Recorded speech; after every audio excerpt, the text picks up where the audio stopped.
Hi everyone, so this is the video on how to make the plasma water. This is all in Russian, so I'm gonna comment it. You see the glass jar? This glass jar? So use just a glass jar, not plastic or anything else, because this is one of the works the best.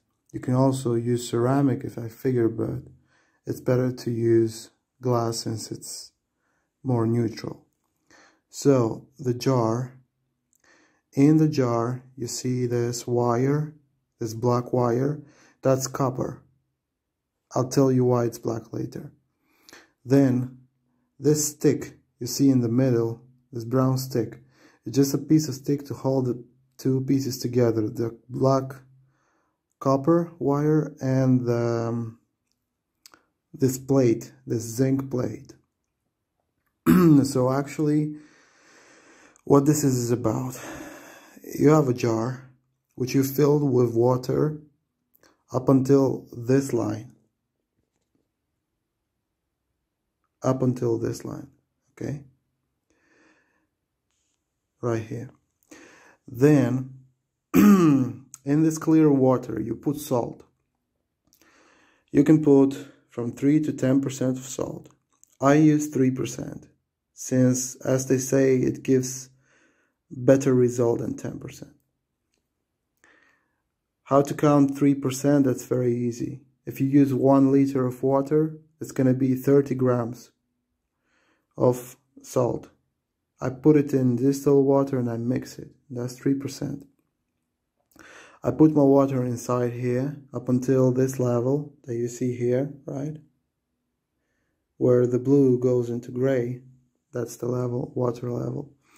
Then I put the spiral, I put the plate, I connect them with the stick so they don't fall in, right? And both the copper wire and the zinc plate should be submerged. They should be of the same height, submerged in the water, right? So from the water level, they should have the same length.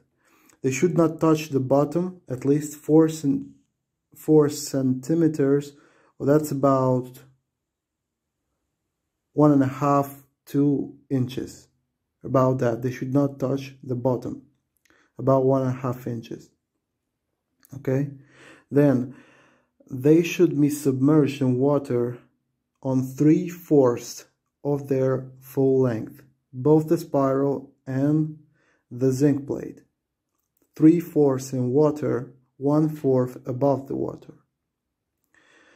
Then, as you have them on the stick, you should connect them with this copper wire. It's regular copper wire.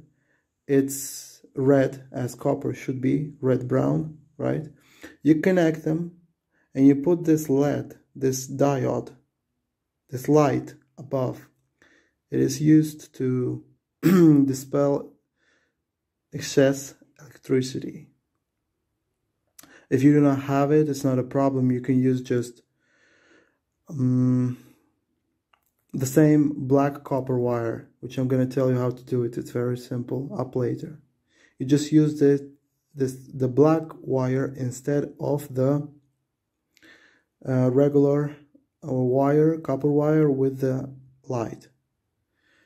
So this reactor, it's called CO2 reactor. Why is it called that way? I don't know. It's in this book, which I have not read yet to the fullest. I've read only parts of it. So this reactor should be connected, as I said, with a black copper wire, which is going to be done in the same way as this spiral, which I'm going to explain a bit later. So this is the main idea. The copper wire should be, I'm going to look up what of those measures, but it's the thickness of a regular copper wire that you use for sockets, okay? It's about the same thickness that you use for sockets. So this is basically it. You put all your details inside the salt water and you leave this reactor for 2 weeks. You do not touch it. You just leave it in one place. After 2 weeks, what you do, you pull out the copper wire, the zinc plate and everything. You pull everything out of the water. You remove it, you put it aside. And then what you do, you're going to see that on the bottom of your jar, there's going to be a precipitate, like a thick thing that is not water. Okay? So you want to save that in the jar. What you're going to do, you're going to do the washout, as they say. So the idea is you pour out the transparent liquid, the water which is transparent, you just pour it out. You may pour it out in the drain or elsewhere, which is not going to supposedly bring harm. Then what you do, you take fresh water, fresh distilled water, and you fill this glass jar again. You may fill it to the full. You may fill it. Okay. So then after the precipitate will go to the bottom in about 1 hour or a bit more, you do this again. You just pour the transparent water, the transparent liquid, you pour it out, and you save that which is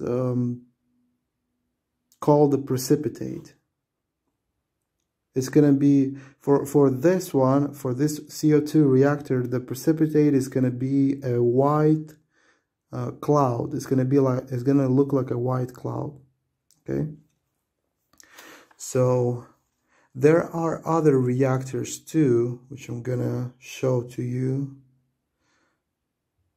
up later, just a bit. But this is how it's done. So there is another reactor which is called a CH3, okay? It's done almost the same, only instead of a full zinc plate, you'd use a galvanized iron plate, a iron plate which is galvanized with zinc also, okay? It's done in the same. So here is, you see, the black wire instead of the light with a regular wire. So it's the same 3%, it's the same conditions, okay, same everything.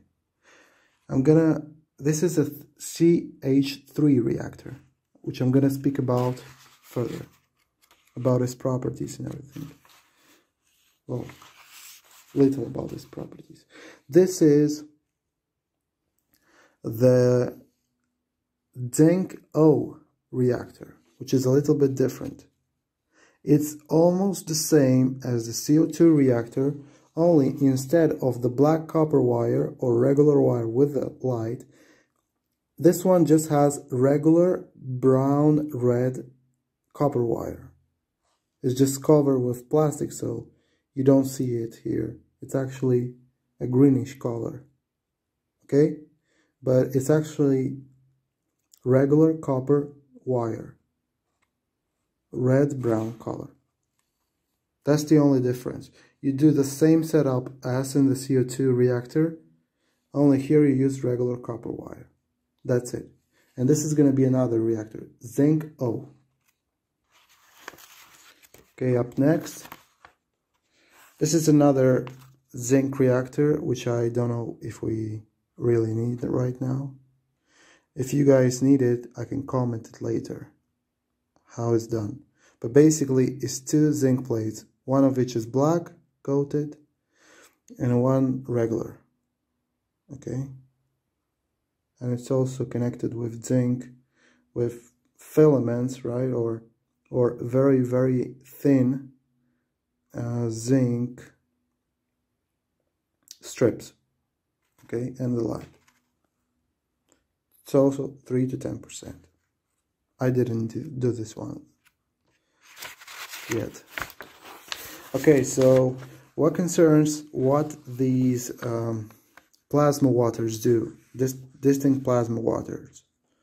Here it says CO2 influenced nervous system. ZnO influences emotions. Cuprum O physical state, lymph system, and the muscles. CH3 influences the blood system, circulatory system, and energy for the body. Okay. Up next, what I wanted to comment to you. So here's another graphic about what they do. Okay. So CO2 reactor, the first, it says its influence on physical health. It restores the cell up until its healthy state. It relieves pain. It relieves inflammation of the tissues, regenerates tissues, and acts like an antivirus. It pulls off all the artificial viruses. And its emotional influence on the health acts like a antidepressant, if you know what that is, anti-stress.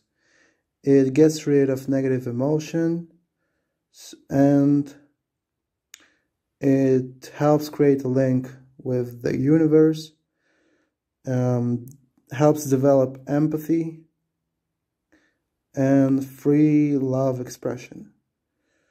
Well, it says also that it helps to get rid of energy losses. Well, better said, it helps to get rid not only of energy losses, but of the places through which energy is lost. Better said, maybe.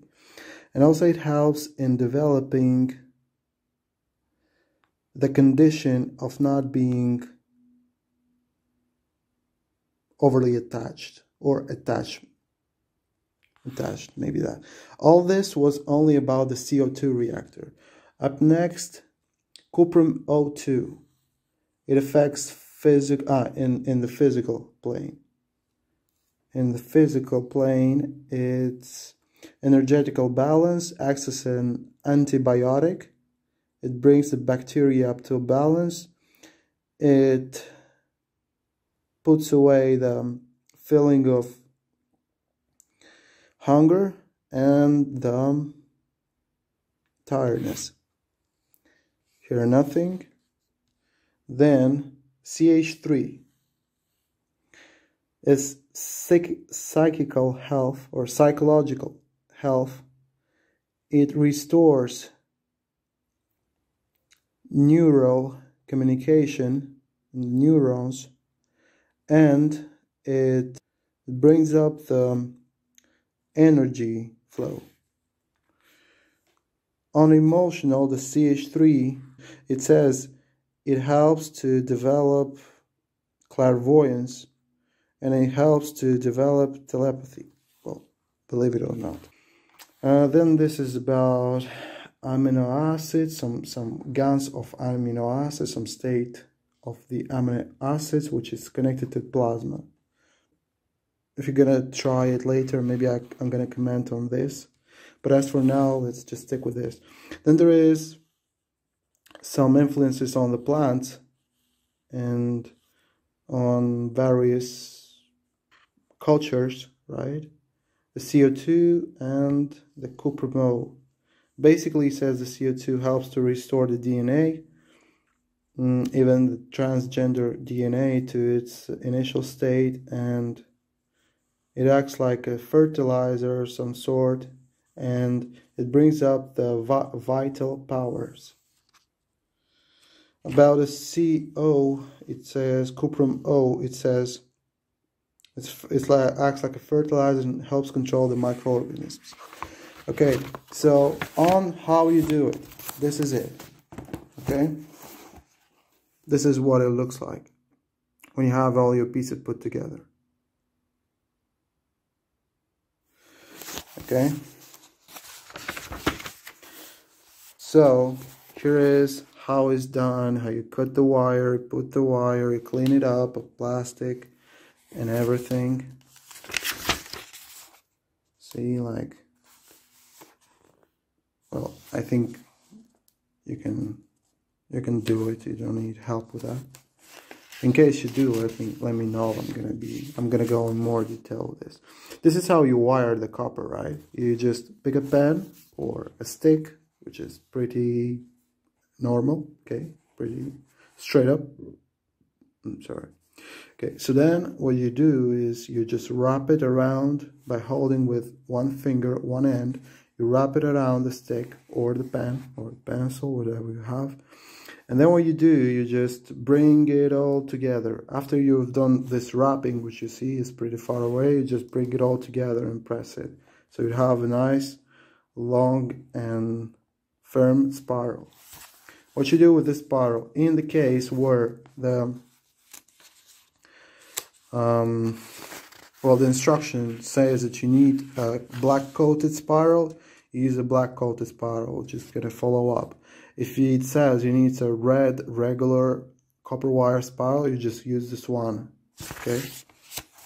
That's how you coat a regular wire, and that's how you coat a spiral wire. Just use a burner, okay? Just use some pliers to hold this thing, and then you burn it, you rotate it all the way like this. You rotate it until it's all nice, has an all nice black coat. From all the sides, from inside, from outside, everything should be coated black. How I do it, I just burn it until the wire turns red. And then I move to the next area so it doesn't melt on me down there, okay? So the whole thing, when it cools down, stays together. It doesn't run away, it doesn't disintegrate. Okay, this is about the size of the zinc plate, okay? I think you can get in a Home Depot or something like that. Just regular zinc. It should be not galvanized iron plate, but pure zinc plate. That's for the CO2 reactor and for some other else, except CH3. In CH3 reactor, you do use a galvanized iron plate, okay? Galvanized iron plate means covered with zinc, coated with zinc. Okay, what follows up next, that's how you connect the wires. Okay,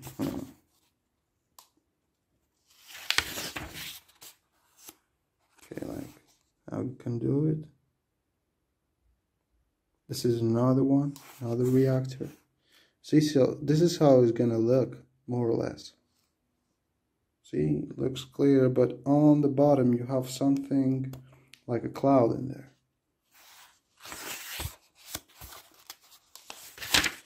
Okay. This is about different. That's how it looks. So you pull everything out and then you wash it. The washout. You pour water, it's gonna turn like this, all and everything, then let it sit down. And this clear liquid, clear water, you pour it out, then you put some distilled water in again. You fill it with distilled water again. The washout process should be about 4 or 5 times. And on the 5th time, you pour it out, and you can, you can actually use the 5th time.